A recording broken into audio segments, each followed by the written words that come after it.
రోడ్డుపై పశువుల వల్ల ప్రమాదాలు జరుగుతున్నాయని చెప్పేసి మున్సిపల్ వాళ్ళు పశువులను రోడ్డుపై నుంచి గోశాలకు తరలిస్తున్న క్రమంలో కొందరు పశువుల యాజమాన్యం వచ్చేసి ఈ పశువులు దేవాలయానికి సంబంధించినవి, ఎవరు దీన్ని తీసుకెళ్ళకూడదు, గోశాలకు కూడా తరలించకూడదని చెప్పేసి మున్సిపాలిటీ సిబ్బందిపై కొంచెం దురుసుగా ప్రవర్తించారు.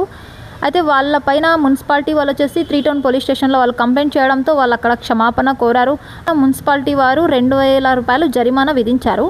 ఉండడం వల్ల ప్రమాదాలు జరుగుతున్నాయి తరచుగా అని చెప్పేసి ఇక్కడే కాదు వేరే చోట కొన్ని ప్రాంతాల్లో జరిగిన ఇన్సిడెంట్స్, మన ప్రాంతాల్లో జరిగిన ఇన్సిడెంట్స్ వల్ల వాటిని గోశాలకు తరలిస్తున్నారు.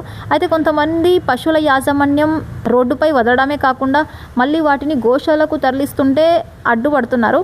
అయితే మీరు అర్థం చేసుకోవాలి ఏంటంటే 4 రోజుల క్రితం ఒక పశువును రాత్రి ఆదోని నుంచి మరికట్టకు వెళ్ళే ఒక పర్సన్ వచ్చేసి ఆవును రోడ్డుపై అడ్డంగా ఉన్న ఆవును దాన్ని ఢీ కొనడంతో ఆవు అక్కడికక్కడే మృతి చెందింది. అయితే ఇక్కడ ఆ పర్సన్ది తప్ప లేకపోతే ఆ పశువులు కనిపించకపోవడం, అసలు ఇక్కడ మిస్టేక్ ఎవరిది? రోడ్డుపై వదలడం ద్వారానే ఈ ప్రమాదం జరిగింది. ఇక్కడ సంబంధించిన ఆవులను వాళ్ళతో పెట్టుకుంటే ఈ ప్రమాదాలు అనేది జరగవు కదా. రోడ్డుపై వదిలిన పశువుల బాగోగులు ఎవరు చూసుకోవాలి? రోడ్డుపై ఉన్న పశువులు అసలు తిండి లేక నీళ్లు లేక ప్లాస్టిక్ కవర్స్ తింటున్నాయి. మరి అలాంటి సందర్భాల్లో చెప్పే వాళ్ళందరూ ఎక్కడికి వెళ్ళారు? పశువులు అనేది సేఫ్గా ఇంట్లో ఉంటే దానికి సంబంధించిన గడ్డి, నీళ్లు ఇవన్నీ దొరుకుతాయి, దానికి షెల్టర్ కూడా దొరుకుతుంది. అలా కాకుండా మనం రోడ్డుపై వదలడం ద్వారా ప్రమాదాలు జరుగుతాయి. ప్లస్ అవి కూడా జీవాలు, వాటికి కూడా రక్షణ ఉండాలి.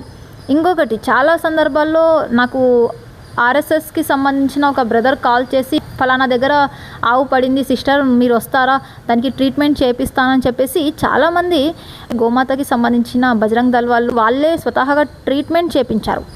రోడ్డుపై పశువులు ఉండడం ద్వారా మంచిదే, కానీ వాటి బాగోగులు గురించి అవి కూడా జీవాలే. మనం ఎలా తింటామో, మనం ఎలా షెల్టర్లో మనం ఇంట్లో ఉంటామో వాటికి కూడా రక్షణ అనేది ఉంటే బాగుంటుంది. 4 రోజుల క్రితం జరిగిన ఇన్సిడెంట్లో అదే ఒక వ్యక్తి చనిపోయి ఉంటే వ్యక్తికి సంబంధించిన వాళ్ళు చాలామంది వచ్చేవాళ్ళు. అదే ఒక ఆవు చనిపోయింది కాబట్టి అసలు ఆవు గురించి ఎవరు కూడా ఆలోచించలేదు. దయచేసి ఆలోచించండి. పశువులు రోడ్డుపై ఉండడం ద్వారా ఇక్కడ ప్రజలకు ప్రమాదం, పశువులకు కూడా ప్రమాదమే. ఎందుకంటే అవి కూడా నోరు లేని జీవాలు. అవి మనకైతే ఎక్కడైనా దెబ్బ తగిలితే చెప్తాం, కానీ అవి చెప్పలేవు. సో దయచేసి పశువుల యాజమాన్యం మీ పశువులను మీ దగ్గర పెట్టుకోండి. ఎవరైతే పశువులు రోడ్డుపై ఉంటే బాగుంటుంది అని చెప్పిన వాళ్ళు దయచేసి వాటికి గడ్డి, నీళ్లు, తర్వాత అవి ఏమైనా అనారోగ్యానికి గురయ్యి అనారోగ్య సమస్యలు వస్తే వాటికి దయచేసి దగ్గరుండి మీరు ట్రీట్మెంట్ చేయించాలని నేను కోరుతున్నానండి. ఈ గడ్డి దొరకకపోవడంతో ప్లాస్టిక్ కవర్స్ తింటున్నాయి. దయచేసి వాటిపైన అబ్జర్వ్ చేయాలి. ఎవరైతే రోడ్డుపై ఉండాలి అని చెప్పిన వాళ్ళు దీనిపైన